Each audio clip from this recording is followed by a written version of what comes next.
Hello बच्चों, तो class 10th math exercise 4.2 का क्वेश्चन नंबर फर्स्ट का आज हम करेंगे पार्ट 4 और पार्ट 5। तो दो क्वेश्चन इसमें रह गए थे। तो पहला आपका अर्थात फोर्थ वाला क्वेश्चन क्या है, देखिए ये है 2x² minus x plus 1/8 equal to 0। इसके मूल निकालने हैं, मूल मतलब रूट्स निकालने हैं, ठीक है। तो इसको निकालने के लिए हम क्या करेंगे, डायरेक्ट हम नहीं निकाल पाएंगे। क्यों नहीं निकाल पाएंगे डायरेक्ट? क्योंकि देखो यहाँ पर 1/8 है, तो 1/8 के आप फैक्टर कैसे करोगे, तो दिक्कत आ जाएगी। तो इसके लिए हमें क्या करना पड़ेगा, पहले इसको सिंप्लीफाई करना पड़ेगा। मतलब इस 8 को x से भी मल्टीप्लाई करना पड़ेगा, इस 8 को 2 से भी करना पड़ेगा मल्टीप्लाई। तो ये आपका क्या हो जाएगा, 8 2 जा 16x² हो जाएगा। ऐसे 8 1 जा 8x हो जाएगा और प्लस 1 और पूरे के डिवाइड में आपका 8 आ जाएगा। Whole divided by 8 equal to आपका आ गया 0। इतनी बात समझ में आ गई होगी। अब आप क्या करेंगे, इस 8 को 0 के साथ मल्टीप्लाई करेंगे सीधे इधर।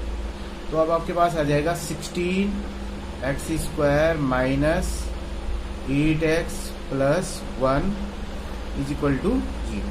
तो इस तरह से ये सिंपल फॉर्म में आ गया, आपका सरलतम रूप में आ गया। अब हमारे पास सिंपल क्वेश्चन सीधा बन गया, जैसे हमने कल किए थे।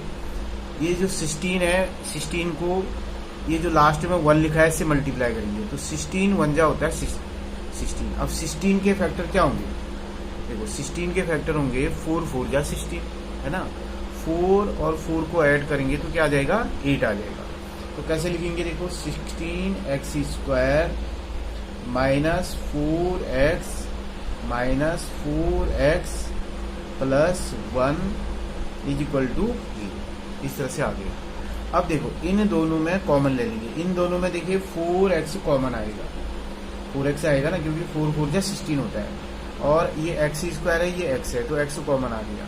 तो यहाँ पर बचेगा 4 4 जा 16, 4x माइनस 1। ठीक इसी प्रकार से इन दोनों में से 1 कॉमन आ गया, तो इधर बचेगा आपका 4x माइनस 1। अब 4x माइनस 1 आप देख लो, दोनों में आ गया, इधर भी आ गया, इधर भी आ गया। तो इस तरह से जब भी हम फैक्टर करते हैं, आपने ध्यान दिया होगा कि ये चीज़ होनी बहुत ज़रूरी है। मतलब जब भी कॉमन लेंगे तो कॉमन लेने के बाद इसके अंदर जैसे मान लीजिए 4x माइनस 1 आया है, तो दूसरे वाले ब्रैकेट के अंदर भी 4x माइनस 1 ही आना चाहिए। ये इसका मेन रूल होता है।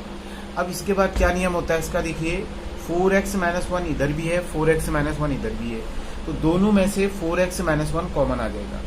तो 4x माइनस 1 दोनों में से कॉमन आया और ये वाला 4x माइनस 1 इसके साथ आ जाएगा, 4x माइनस 1।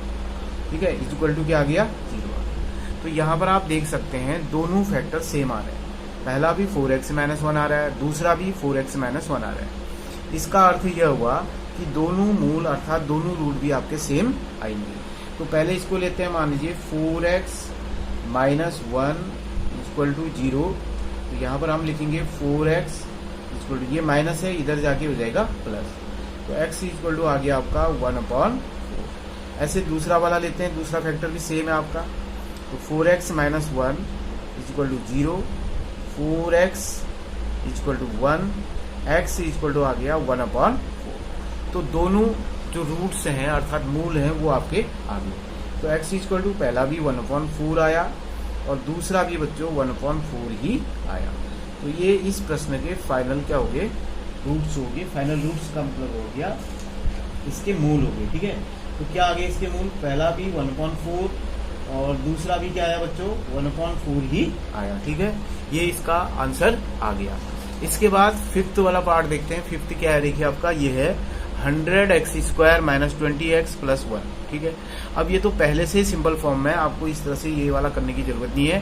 ठीक है, सेम करेंगे, 100 1 जा 100 यानी 100 एकम 100 हो गया। तो आप 100 के ऐसे फैक्टर करेंगे जो कि बीच में 20 आ जाए। तो कैसे होगा, बीच में 20 कैसे आएगा, देखिए 100 है तो देखिए 10 × 10, क्योंकि 10 × 10 100 हुआ और 10 + 10 करेंगे तो कितना आ जाएगा, 20 आ जाएगा। ठीक है, तो ये चीज़ करना बहुत ज़रूरी है। तो आपके पास आ गया 100x² माइनस 10x, फिर माइनस 10x और प्लस 1 इज इक्वल टू 0, इस तरह से आ गया। अब देखो इन दोनों में से 100 जो है वो 10 जो है हम क्या ले लेंगे, कॉमन ले लेंगे।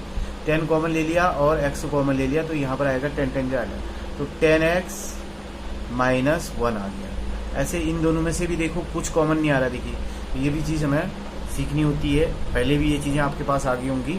इन दोनों में से अगर कुछ भी कॉमन नहीं आ रहा है तो आप 1 ले लेंगे, तो 1 जब कॉमन ले लेंगे तो अंदर नंबर आपके सेम वही रहेंगे, तो 10x का 10x, लेकिन बाहर माइनस का साइन है, बाहर माइनस का चिन्ह है, ठीक है, तो अंदर का जैसे ये प्लस है तो क्या हो जाएगा, माइनस हो जाएगा, तो 10x माइनस 1। इसमें भी दोनों सेम आ रहे हैं, जैसे इस वाले में दोनों सेम आए।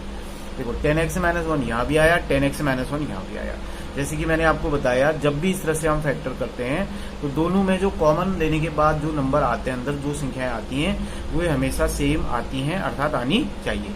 तो 10x माइनस 1 आपका फिर से कॉमन आ गया, तो 10x माइनस 1 आप फिर से कॉमन ले लेंगे और ये आपका फिर इसको इसके साथ लिखेंगे तो ये वही आ गया आपका 10x माइनस 1 इक्वल टू 0।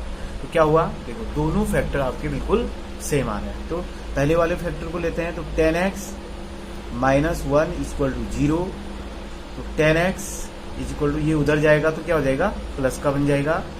तो आपको किसका मान निकालना है, x का, ठीक है। तो x इज इक्वल टू क्या लिखेंगे आप, 1 अपॉन ये जो 10 है इसके डिवाइड में चला जाएगा, इस तरह से 1 अपॉन 10 आ गया, ठीक है।